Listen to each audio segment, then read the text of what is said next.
तेरे मैदान लगल बा कौन रहा धीरे लावा ई सब तो ये भाग गए का हुआ लोग चाचा का करता ला देखा तो नहीं बड़ा हग्गा ताड़ी पूछा ताड़ा का करता अरे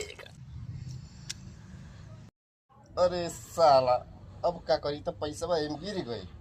कवन जुगाड़ लगाई जुगाड़ कई देता कि अब नया वाला का हुआ लोग चाचा देखो तो यही का बस तू 1 घंटा से बैठल वाला का बताई घरवा जौन पट्टुया रहल है अगत रहनी उड़ के यहीं आइल बा खेतवा में और देखबे बाबू ओहिम ढाप के धैले बाटिया पकड़त थी काटे चलता तन पकड़ के दे देते रे बाबू रुका मर दे हम पकड़ के देते का है पटुइया ना